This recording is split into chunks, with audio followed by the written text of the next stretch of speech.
This is $100 trillion. That is a 1 followed by 14 zeros. That is more money than Elon Musk, Jeff Bezos, and Bill Gates have combined. If you had this kind of cash in the US, you could buy the entire state of Florida. Twice. You could end world hunger. You could build a colony on Mars. But this isn't the US dollar. This is the Zimbabwe dollar. And back in 2008, this piece of paper, this literal fortune, couldn't even buy you a carton of eggs. Actually, wait.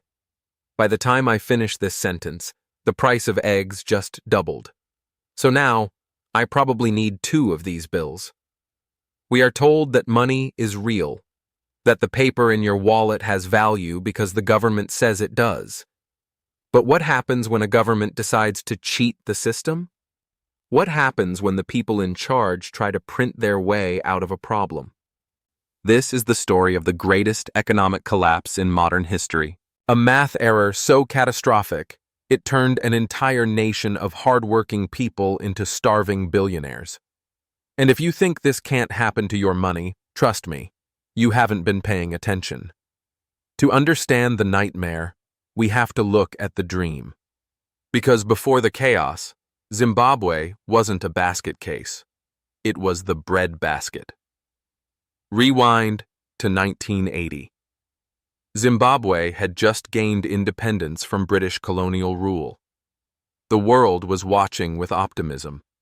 And honestly, things looked incredible. In 1980, one Zimbabwe dollar was worth more than one US dollar. If you walked into a bank in New York with one Zim dollar, they would hand you back $1.47,000 USD. The economy was stable. Tourism was booming. Victoria Falls was packed with visitors spending hard currency. They were exporting wheat, tobacco, and corn to the rest of the continent. At the helm was Robert Mugabe. At the time, he wasn't seen as a dictator. He was a revolutionary hero, a teacher who promised education and health care for the black majority who had been oppressed for decades. And for a while, he delivered. Literacy rates skyrocketed. Healthcare improved. It felt like Zimbabwe was the success story Africa needed. But there was a ticking time bomb underneath the surface. Land. Even though the country was independent, the economy, specifically the massive commercial farms, was still controlled by a tiny minority of white farmers. Less than 1% of the population owned 70% of the best arable land. Now, putting politics aside, from an economic standpoint, this was a massive tension point. Mugabe knew it. The people knew it. But for the first 17 years, Mugabe played it safe. He didn't touch the farms. Why? Because those farms were the engine of the economy. They brought in the foreign cash. And you don't scrap the engine of your Ferrari while you're driving 100 miles per hour. Until the money started running out. By the late 90s, Mugabe's popularity was fading. The economy was slowing down. People were getting restless. And then the ghosts of the past came back to haunt him. A group of war veterans, the men who fought for independence, knocked on Mugabe's door. They said, "Hey, we put you in power. We're broke. Pay us." Mugabe was cornered. He needed to stay in power. So, without consulting his finance minister, without checking the budget, and without really doing the math, he made a promise. He promised a massive payout to 50,000 veterans, plus monthly pensions. The problem? Zimbabwe didn't have that money. The bank account was empty. So, what do you do when you need to pay a bill but you have $0? If you're me or you, we go bankrupt. But if you are a government, you have a magic trick. You print it. November 14th, 1997. This day is known as Black Friday in Zimbabwe history. The market realized the government was printing money out of thin air to pay these debts. Panic set in. In 4 hours, the Zimbabwe dollar lost 72% of its value against the US dollar. Wiped out. Just like that. This was the first domino. But instead of fixing the problem, the government doubled down. And this is where things go from bad economic policy to absolute insanity. To distract the public from the crashing economy and the rising prices, in the year 2000, Mugabe launched the fast-track land reform. Remember those commercial farms I mentioned? The engine of the economy? The government seized them, violently. Now let's be clear, land redistribution was necessary for social justice. Nobody denies that the colonial system was unfair. But the execution? It was an economic suicide mission. They took productive farms away from experienced farmers and gave them to political cronies, judges, and people who, and this is crucial, didn't know how to farm. It's like firing all the experienced pilots of an airline and replacing them with people who just really like airplanes. The planes are going to crash, and crash they did. Production stopped. Suddenly, the breadbasket of Africa couldn't even feed itself. Exports hit zero. Foreign currency, the US dollars and British pounds needed to buy fuel and medicine, stopped coming into the country. Here is the basic rule of economics. If you have fewer goods, no food, and you keep printing more money, prices go up. Supply and demand. Ideally, you stop printing money. But Mugabe's government had bills to pay. Military bills, police bills to stop the protests, government salaries. So Gideon Gono, the governor of the Reserve Bank, was given one order: print more money. They needed bigger numbers, so they printed bigger bills. $500 bills, $1,000 bills, $20,000 bills. It became an addiction. By 2006, inflation wasn't just high. It was entering the realm of science fiction. The government thought they had a genius solution. They thought, the numbers are too big. It looks bad on the receipts. So, in 2006, they introduced the new Zimbabwe dollar.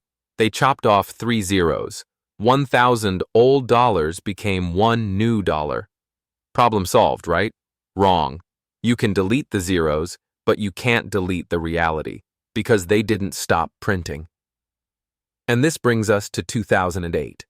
The year math stopped making sense. Welcome to the peak of the madness. Imagine this scenario. You walk into a bar at 5 o'clock p.m. You order a beer. It costs $50 billion. You drink it, enjoy the music, and an hour later you order a second beer. The bartender looks at the clock, then looks at you, and says, "That'll be $100 billion, please." You think he's joking. He's not. In Zimbabwe, in late 2008, prices were doubling basically every 24 hours. Economists call this hyperinflation.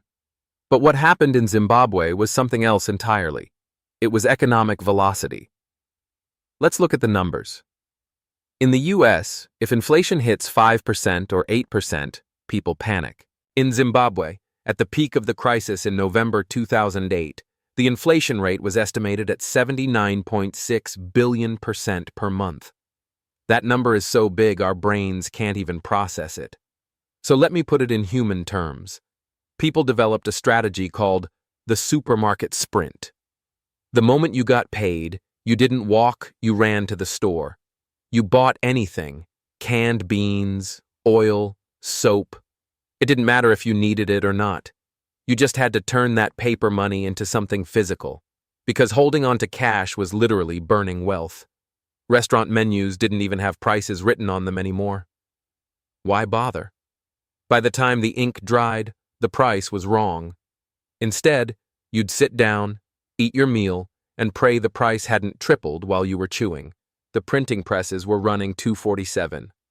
They were actually importing special paper from Europe just to print worthless money on it. Think about the irony of that.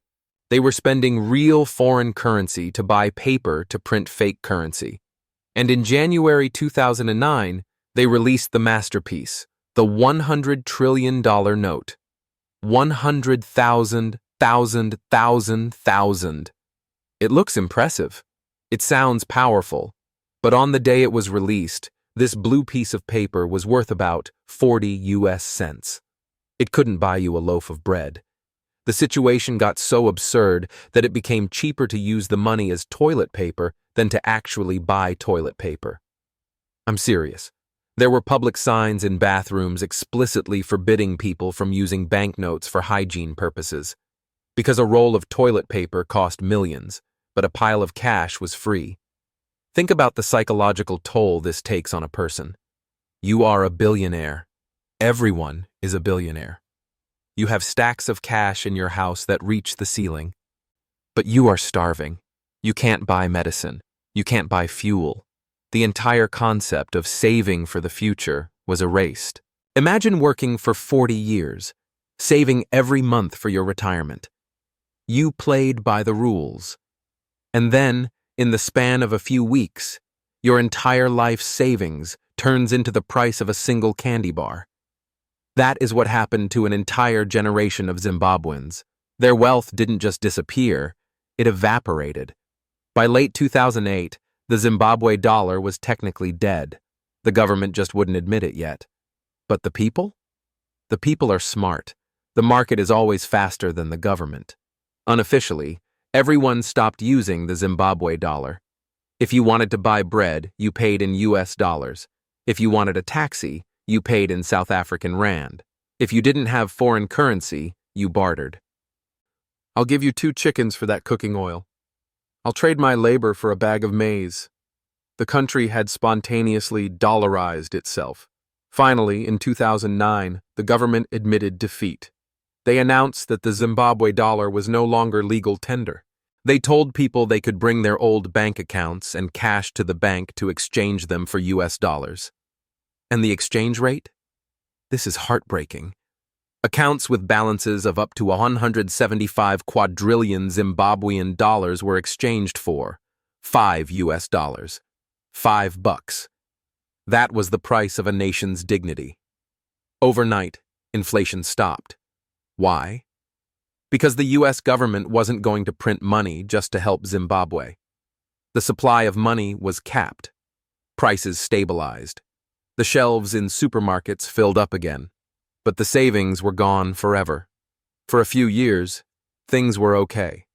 But here is the twist. Zimbabwe doesn't print US dollars. They have to earn them through exports. And because the economy was still broken, eventually, the physical US dollar bills started running out. You would go to an ATM, and it would be empty. So, what did the government do? You guessed it. They tried to sneak a new currency back in. They called them bond notes. They said, this isn't a Zimbabwe dollar, it's just a bond that is equal to $1 US. Nobody believed them. The moment the bond notes hit the street, their value crashed. Because money is not about the paper. It's not about the ink. It's about trust. And the people of Zimbabwe had zero trust left. So why did I just tell you this story? Why should you care about a currency collapse in Southern Africa? Because it teaches us what money actually is. We like to think that the US dollar, the euro, the yen are solid rocks. We think they are real assets, but they aren't. They are fiat currencies. The word fiat comes from Latin, meaning let it be done. It means the money has value only because the government says it does, and because we agree to believe them. Zimbabwe shows us how fragile that belief really is. It shows us that when a government spends recklessly, when they print money to solve political problems, and when they destroy the production of a country, the laws of gravity eventually take over. You can't print wealth. You can only print receipts for wealth. And if there is no wealth backing those receipts, you end up with a $100 trillion bill that can't buy an egg. Today, Zimbabwe is still struggling to regain that trust. But for the rest of us, the lesson is clear. Don't take the stability of your money for granted. Because history shows us that the line between rich and worthless is much thinner than you think. Thanks for watching. If you want to see another story about money gone wrong, click here.